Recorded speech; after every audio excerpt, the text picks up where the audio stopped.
Bom dia para todos, para todas. Uma alegria ter você aqui com a gente. Numa semana muito difícil, né, pra gente. Segunda foi a despedida da Pamela. Momento muito difícil. E que ao mesmo tempo marcou muito profundamente ver tantos de vocês lá, né? Alguns puderam ficar pouco, outros ficaram mais, mas tantos quanto conseguiram, né, estavam lá para sustentar o Rafão, Dona Inês, todo mundo. E no fim do velório, eu estava conversando com o pastor Cássio e ele falou uma coisa que ficou ecoando dentro de mim, que ele disse assim, que talvez esse tenha sido o primeiro grande desafio da nossa comunidade. Primeiro grande desafio. E isso gerou uma pergunta em mim. Como que a gente responde a essa dor? Como que a gente cuida uns dos outros? Como que a gente cuida de quem está vivendo o luto, né? E não é só o Rafão, Dona Inês, a Mari, o Jeff, mas tem outros lutos aqui. Eu passei por um luto. Semana também foram 2 anos, falecimento da minha mãe. Eu e o Lucas, o Aba, né, o ano passado, Eunice, o Barão, Ana Paula, tanta gente, né, que tem vivido. E hoje a gente está encerrando a primeira série do ano, né, que é Fundações, hábitos que sustentam uma comunidade. A gente falou sobre o hábito da gente se reunir, o hábito de orarmos juntos, o hábito de servirmos na cidade, o hábito de perseverarmos. E hoje eu queria propor um 5º hábito que talvez responda essa pergunta: como a gente lida com a dor? O 5º hábito é chorar com os que choram. Então, antes da gente ler, né, um versículo só que eu vou ler hoje, eu quero só deixar claro o contexto.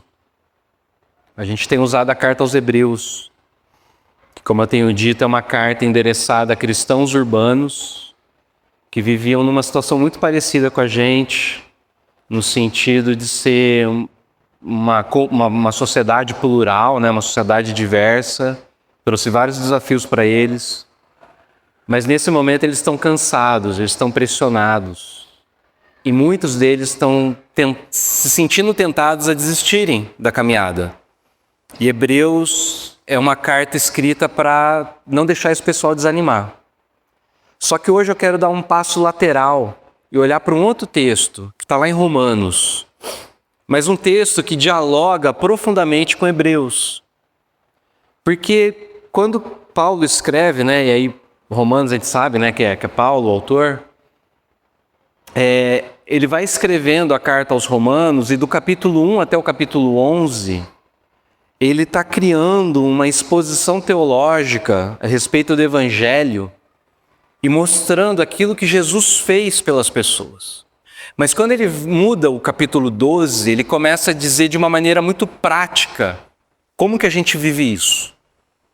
Então, a partir do capítulo 12, tem palavras assim, imperativos, né, muito práticos, e que conversam muito com isso que a gente está vendo em Hebreus.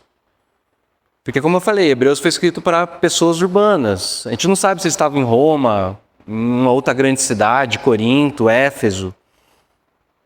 Mas a questão é, eles estão lidando com todos esses desafios e ele está escrevendo então para uma comunidade, não está falando para indivíduos, mas está falando para pessoas que têm o desafio de, sendo tão diferentes, ficarem juntos e responderem juntos esses desafios sem se separarem, sabe? Sem abandonarem um ao outro. Então, quando a gente está olhando a carta de Romanos, ele vai falar, por exemplo, no capítulo 12, amem uns aos outros com amor fraternal.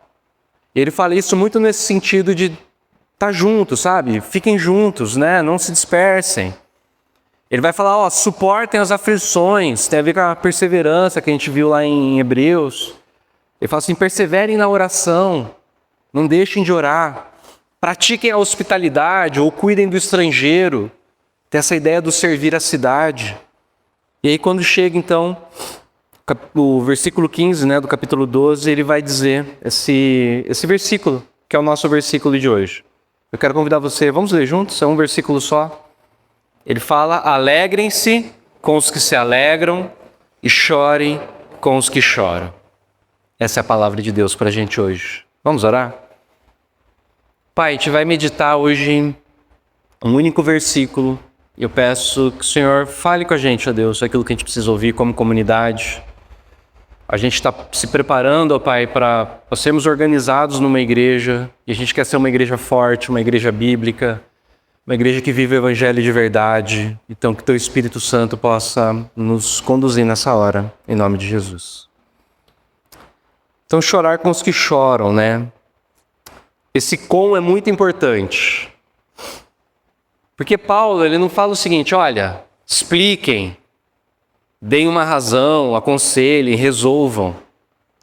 Ele diz simplesmente: fica junto, né? Esse com traz uma proximidade, uma convivência, uma presença. E tanto alegrar-se com quem se alegra, quanto chorar com os que choram é importante. Porque, vamos ser sinceros, uma das piores coisas que existem é você estar feliz com uma vitória, é você estar orgulhoso de uma conquista, você estar triunfante com algo bom que aconteceu na tua vida, você compartilhar com uma pessoa e, ao invés dessa pessoa se alegrar com você, ela falar de si mesma. É horrível isso, não é? E essa pessoa muitas vezes mostra algo que é tão bom quanto ou até melhor do que aquilo que você está mostrando para ela. Portanto, se alegrar com quem se alegra significa a gente sair de si mesmo, a gente suspender essa comparação, né, e olhar para o outro e sim, se dispor a estar presente naquilo que é bom para o outro. Isso é muito difícil. Mas hoje, como eu falei, né, a gente está diante de um luto comunitário.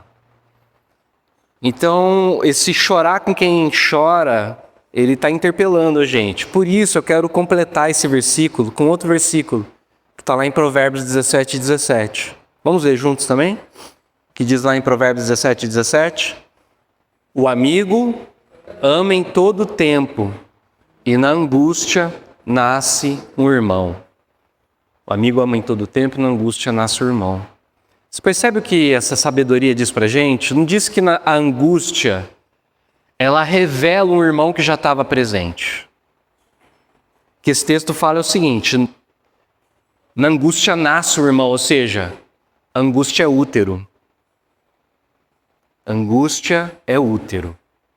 É na angústia que é gestado, é na angústia que se desenvolve, é na angústia que amadurece, que ganha forma esse irmão, esse amigo que é muito próximo.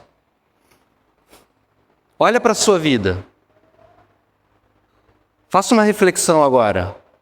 É bem provável que os vínculos mais duradouros, os vínculos mais fortes, os vínculos mais resistentes que você tem são aqueles que foram formados na adversidade.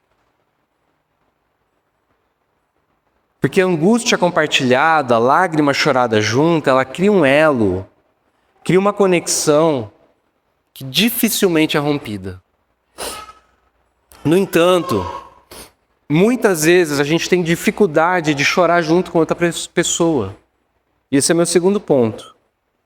O que pode impedir a gente de chorar com quem chora? Eu tenho trabalhado ao longo das semanas um elemento cultural da nossa sociedade que é um obstáculo para a gente, que é o individualismo. Por quê? Porque a gente vive numa sociedade individualizada. A nossa sociedade, ela privatizou e medicalizou, né, a dor. Então, assim, se torna uma questão muito íntima, né? A gente resolve com os nossos remédios, na nossa casa, no nosso quarto. A gente acaba muitas vezes terceirizando o cuidado. A gente acaba muitas vezes tentando se afastar, né? Tipo, a qualquer custo daquilo que gera sofrimento. Eu estava lendo o Bill Churran essa semana e ele fala uma coisa muito interessante. Ele fala o seguinte: a origem da cura não está no remédio. Sabe onde está a origem da cura? No toque. E ele descreve uma cena muito simples, que eu acho que todo mundo aqui já viu. Já viu quando uma criança se machuca e o irmãozinho, vendo, né, esse irmão chorando, ele chega perto e ele bota a mão onde dói? É interessante isso, né? Porque essa mão que toca, ela não acaba com a dor de verdade, né? Mas alivia, que é uma beleza. Não é isso? Por quê? Porque esse toque, né? Essa proximidade gera cura. Mas o problema é que a nossa sociedade, ela se afastou muito dessa cena original. A gente vive muito isolado, a gente vive de um jeito cada vez mais individualista e com menos capacidade de se tocar com respeito, né? Com carinho, com cuidado. Por isso a solidão acaba amplificando a dor. E esse é um aspecto cultural assim bem abrangente, mas eu quero afunilar um pouco mais a nossa dificuldade, porque nós somos cristãos, né? E a gente vive num contexto de espiritualidade, de religiosidade, que é muito influenciado por uma religiosidade triunfalista. A gente chama isso de a teologia da confissão positiva. Esse negócio entrou nas nossas igrejas e fez um estrago danado. Então aquela coisa assim, né? Você tem que determinar para Deus, você tem que declarar com fé, você não pode duvidar, você não pode ter incerteza, porque Deus vai fazer. E aí qualquer sentimento negativo, né? A gente tem que abafar esses sentimentos. Esse tipo de espiritualidade não sabe o que é lamentar, não sabe o que é chorar, não sabe o que é ter dúvida. Só que isso é uma coisa que oprime a gente. Oprime a gente. E aí, se aquilo que você determinou, se aquilo que você declarou não acontece, a culpa é tua, porque você não teve fé. Gente, olha que coisa perversa. É perverso isso. O Peter Scazzero é um pastor que trabalha muito com a espiritualidade contemplativa e ele fala assim, ó. Tal como a maioria dos cristãos, fui ensinado que quase todos os sentimentos são suspeitos e não devemos confiar neles. É verdade que alguns cristãos vivem no grau extremo, vivenciando seus sentimentos de uma forma prejudicial e não bíblica. Está falando daquele cristianismo, né, que tudo é sentimento, né, tudo é emoção. Entretanto, é mais comum encontrar cristãos que não creem ter permissão para admitir seus sentimentos ou expressá-los abertamente. E isso se aplica especialmente aos sentimentos mais difíceis, entre aspas, tá? Medo, tristeza, vergonha, raiva, mágoa e sofrimento. Todavia, nossos sentimentos são também um componente do que significa sermos feitos à imagem de Deus. Eliminá-los da nossa espiritualidade é tirar um pedaço da nossa humanidade. Então, de que maneira a gente pode furar essa bolha do individualismo sem cair nessa lógica dessa espiritualidade positivista e viver de maneira saudável os nossos sentimentos? Esse é o meu terceiro ponto. Jesus, o Deus que chora. Scazzero falou, nossos sentimentos são também um componente do que significa sermos feitos à imagem de Deus. Nosso Deus é um Deus que sente. Certo? Ao longo de toda a Bíblia, o que a gente vê desde o Antigo Testamento é um Deus que sente e sente profundamente. Palavra usada muitas vezes, né, para esse sentimento, essa compaixão que a gente vê em Deus, significa você ter as suas entranhas movidas. Que quando dói, dói aqui dentro, né? Não é isso? Então a gente vê os profetas, né, falando desse Deus que se move diante da dor humana. A Bíblia fala de um Deus que se compadece, um Deus que sofre junto. Essa palavra compadecer, essa estrutura da palavra, né, o compatos. Patos é uma palavra grega, de onde vêm essas nossas palavras, né? Simpatia, compaixão, apaixonar-se, patologia, tudo isso vem de patos. E aí é interessante porque a gente vê um contraste muito grande com a cultura em volta ali da igreja. Porque os estoicos, que eram um grupo de filósofos gregos, eles falavam que o ideal do ser humano qual era? Era você se livrar de qualquer influência das emoções. Eles chamavam isso de apateia. Ou seja, não ter patos, apateia. Você não sentir. Então o ser humano perfeito era aquele que não sentia nada. Um pouquinho da lógica ali da filosofia budista, né, que fala que você tem que se livrar, né, dos desejos e tal, pra você não sentir dor. Agora, no polo oposto, a gente tinha as religiões de mistério grego, que eram religiões muito influenciadas, era um culto estático que a gente fala, né, um culto de êxtase. Então a galera usava umas ervas assim meio diferentes, tocava muita música, umas músicas meio repetitivas, sabe? Assim, ficava repetindo, tinha umas palavras meio mágicas. Nada a ver com o que a gente vê hoje, assim, mas... Enfim. E aí é no outro oposto, que era você sentir tudo. Só que o Deus da Bíblia, ele não é nem apático e nem estático. Ele é um Deus que sente. Mas que sente de um jeito muito bonito. E onde a gente vê isso melhor é na encarnação. Por quê? Porque na encarnação, né, em Jesus Cristo, Deus que vira gente, o Deus que vira um ser humano, a gente tem a dimensão exata dessa compaixão de Deus. E um dos momentos mais marcantes é no velório de Lázaro. Acho que todo mundo aqui conhece a história, mas eu vou lembrar, talvez alguém não conheça. Lázaro é um dos amigos mais íntimos e mais próximos de Jesus Cristo. Acontece que ele fica muito doente. As irmãs dele, ele tinha 2 irmãs, a Marta e a Maria, elas mandam chamar Jesus, olha, teu amigo está doente. Elas esperavam que Jesus viesse, curasse Lázaro. Só que Jesus se demora, e se demora de propósito. De tal forma que quando ele chega, né, na casa de Lázaro, Lázaro já estava morto há 4 dias.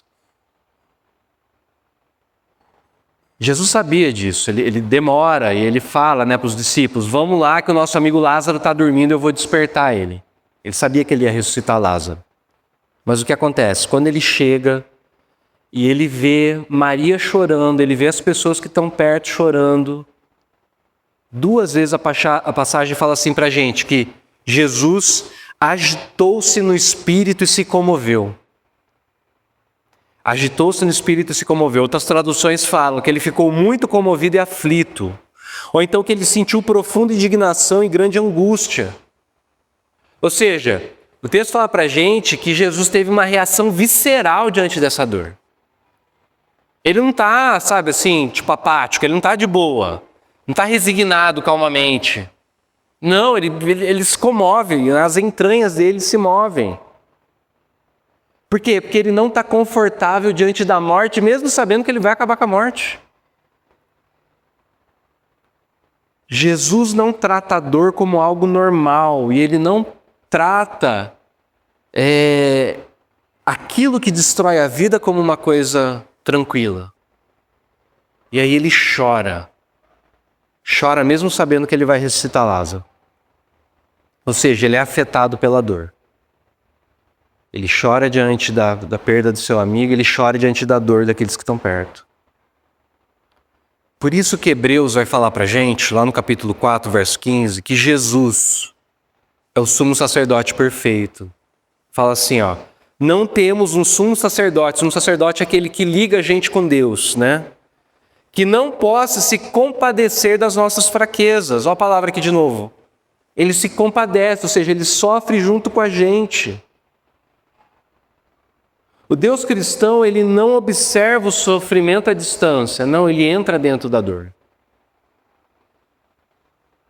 É por isso que Jesus pode ser chamado de irmão. Sabe por quê? Porque na angústia nasce um irmão, não é isso? Jesus entra na nossa angústia junto com a gente, ele se faz irmão. Por isso que lá em Hebreus também vai falar que é por isso que Jesus não se envergonha de chamá-los de irmãos. Então, gente, quando nós choramos junto com os que choram, a gente não está exercendo uma técnica terapêutica, sabe? O que a gente está fazendo é imitando, se tornando igual o Deus que virou gente, que entrou na nossa dor e que sofre junto com a gente. E assim ele se faz o nosso irmão. Então, para concluir, eu quero dizer o seguinte. Na nossa comunidade, no Novo Norte, estou falando, tem muita gente sofrendo. E pode ser que perto de você, na tua vizinhança, tenha muita gente chorando. E pode ser que você conheça muita gente que está passando por luto, por dor. Essas pessoas não precisam de alguém que dê explicação, que ofereça soluções, que tente confortar rapidamente. Para chorar com quem chora, a gente tem que estar disposto, sabe a quê? A ficar perto. Então não desapareça da vida dessas pessoas. Fique perto. Se faça irmão. Segunda coisa, aguente sentimentos negativos. Aguente a ira, aguente a mágoa, aguente o rancor, aguente o silêncio. Não precisa ter resposta. Só leva porrada, só junto. Não é contra você que essa pessoa está magoada, que ela está chateada, que ela está... Mas ela precisa de alguém que, sabe, que aguente essa porrada. Porque é isso que vai trazer cura. Se permita ser afetado. Para chorar com os que choram, a gente tem que se tornar vulnerável. Permitir-se tocar pela dor, pela perplexidade, sabe, essa coisa que a gente não tem o que falar muitas vezes, não tem respostas. Meu sogro falou uma coisa pra gente essa semana. Meu sogro é um pastor também, né? E um dos meus mentores, assim, em momentos difíceis. Ele falou pra Paula, eu tava só ouvindo a conversa, de longe. Mas ele falou uma coisa pra Paula e eu acho que vale pra gente. Ele falou o seguinte: a gente, quanto igreja, tem que começar a se perguntar o seguinte: que Deus está querendo formar na gente? Porque nós temos perdido muitas pessoas. Talvez Deus está querendo formar alguma coisa na gente. Talvez Deus está querendo usar toda essa dor para que a gente possa abençoar esse mundo de alguma forma. Porque ser discípulo de Jesus é carregar a cruz junto com Ele, né? É suportar aquilo que Ele sofreu. E muitas vezes é essa nossa dor, esse nosso sofrimento que vai levar cura para outras pessoas. Então a gente tem que começar a se perguntar o que Deus está formando na gente. E aí, como esse é um território novo para a gente precisa aprender a fazer isso junto, né? Eu conversei essa semana com uma psicóloga que é especialista em luto. E no próximo dia 28 de fevereiro, um sábado, a gente vai fazer uma roda de conversa para falar sobre luto. Não sei ainda o lugar, tá bom? A gente vai ver e vai divulgar. A gente vai ver quantas pessoas que a gente vai ter. Mas eu conversei com ela essa semana, ela me contou um pouquinho da história dela. Ela é uma mulher que ficou muito tempo na IBAB. Ela perdeu um irmão, muito nova, pelo que entendi. Perdeu o pai, perdeu a mãe. Teve muitas perdas na vida dela. E ela percebeu, diz que um dia o Ed René, virou para ela e falou assim: você vai alcançar pessoas que eu nunca vou conseguir alcançar. E aí quando eu chamei ela para conversar na nossa igreja, ela entendeu que isso também era uma resposta de oração dela, porque ela disse que o ministério dela é servir as igrejas, ela quer servir as igrejas com esse trabalho de conversar sobre luto. E a gente vai ter a oportunidade, então, de ouvir a Lívia, tá? Com isso a gente vai começar os nossos grupos pequenos. Depois, né, dessa roda de conversa, a gente vai dar o start aí para os grupos pequenos. Então eu desejo que Deus Ensine a gente a chorar como Jesus chorou, para que na angústia nasçam irmãos. Irmãos que caminhem conosco na dor. Amém? Vamos orar?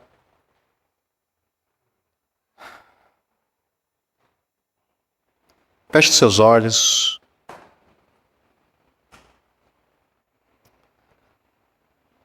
Pai, te agradeço por essa palavra, Deus, mas eu confesso que ela é um desafio, ó Pai. Porque tá doendo muito.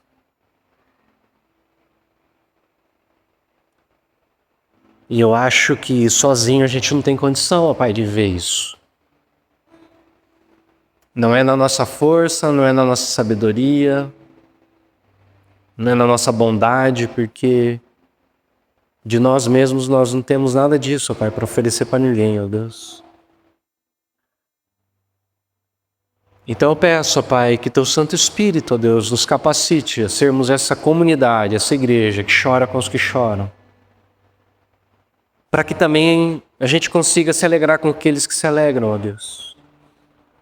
Porque a gente sabe que o choro pode durar uma noite, ó Pai, mas a alegria vem pela manhã. E o Senhor está conosco sempre, ó Pai, no choro e na alegria. E a gente quer estar junto, ó Pai, dos nossos irmãos e irmãs, ó Deus.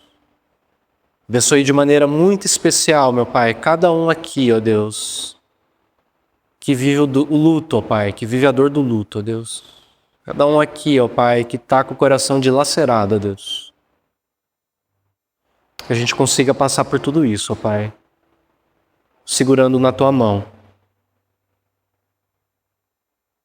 E que do lado de lá, ó Pai, dessa noite escura da alma, que muitos de nós estão entrando, ó Pai, que a gente possa olhar para trás e perceber que o Senhor nunca nos abandonou, ó Deus. Que ao nosso lado possam ter irmãos e irmãs também, ó Pai. Espírito Santo, conforta e consola aqueles que choram. Em nome de Jesus. Amém.